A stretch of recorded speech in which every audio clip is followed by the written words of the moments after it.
Welcome to episode 3 of our ongoing conversations with developer of conscious technology, Victor Sims. Welcome back, Victor. Thank you. So this is a very interesting point. We are, in fact, at this point in history, living a very particular moment on this planet. And I believe we've all chosen to incarnate. I believe every single soul on this planet has chosen to be here right now. And every single soul on this planet has some sort of purpose for being here right now. But what you're speaking about are external influences that actually don't allow us to even be aware of that purpose.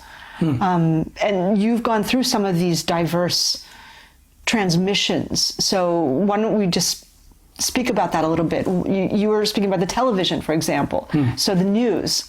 So a collective construct around events happening on the planet has a potential impact. What other potential impacts are there?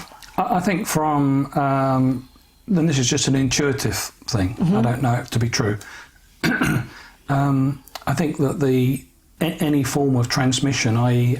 radio mast, telephone mast, even through mobile phones, I think there's a potential there for it to carry some sort of wave that changes our reality, so that either we don't want to be spiritual, or we just buy into the whole construct that, and I think buy into the whole construct that spirituality doesn't exist, and we're just happy to sit in front of the TV on a couch and just let the world go by. And I wouldn't want to get into any conspiracy theories about why that would be ideal under certain agendas, but I do believe that we have the ability to change that reality for those people who are actually trying to wake up.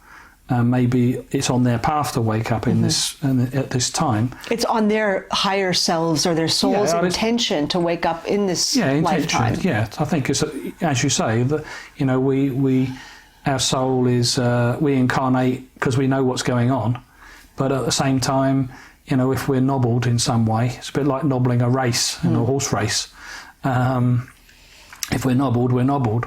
And well, we speak about this. I mean, small children who have this very open faculty for connecting to different levels of reality, it starts to be impeded by our educational system, the things we're exposed to, our social situations. So this particular formula, could it be, in fact, useful for maintaining, assuming that when I incarnate as a small child, I'm more resonant with the Creator's original blueprint for my existence. And some people might just naturally be able to hold that space anyway. Doesn't mean to say that everybody's going to be subjected to a change, but those people who are subjected to a change, at one level they've agreed to that too. Right. So, it's not the victim, it's not a perpetrator here, it's the fact that it's an option and they've agreed to it. And we have to look at that side of it too. They've authorized that experience. This brings us to this aspect of conscious choice. I think many people unconsciously make that choice not to, in fact, live their most authentic higher selves purpose. But I think for many of us, there may not be the sense that we have that choice. So where does free will and choice come into this equation, do you think? Again, speaking about the construct of reality and how we navigate it. I think that as we learn more about consciousness, we can see a bigger picture all the time. Every time a layer of our consciousness improves or gets higher, or is a higher frequency, or we become more aware, probably awareness, and we realize, we see the reality of the lies. As we see all this stuff, we can step back and have a different viewpoint about it. How are we able to navigate it in ways diverse from our usual quotidian day-to-day choices?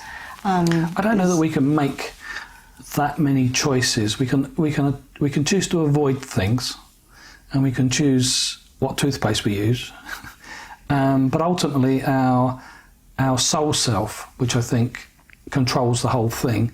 You know, I mentioned before that I think we're in a play or in a game, and we've got certain parameters to work between. But ultimately, we're trying to find and navigate our way through this game, through this maze, through this play, to rejoin the creator's love in some way. And there's many different obstacles, many hundreds or thousands of different paths that could get us to that place. And we know that over the other side of that fence there is that love that we're looking for. I would say, is it not always present, and it's just our awareness of it? It's not as if it's out there that we're having to bridge to. Yeah, but it's inside of us all the time, and maybe we've fallen asleep to that. It is, but for the majority of people who haven't had that inner experience, it's always out there. Mm-hmm. So, and most people say, most people are looking for love, and they find love in another person, or the love they're looking for is not necessarily comes back from that person in the way that they wanted it. So it leaves them still looking for love, because that isn't the love really that they want. That's more sort of a conditional love. But the real love that people are looking for is actually just in there. So when they have the realisation that it's just in there, connecting to the Creator's love, it's an internal experience, it's a beingness type of experience. And when people realise that, well, that completely changes the viewpoint of the whole game. It gives you a completely different perspective. If you can maintain that love, then you're not looking for it outside. But initially we do, because we don't necessarily know that love is inside of everybody. So we're looking for it externally because we think it must be external. And so this technology that you're developing might give people a leg up in... It can immerse them in the experience of love. As an example, love in terms of clearing out all the dross that's in their heart, which is, I think most of everything is stuck in there. So there's lots of processes of cleaning that out. And then eventually, as the Lama would say, you're in that place of nothingness, and you become that love.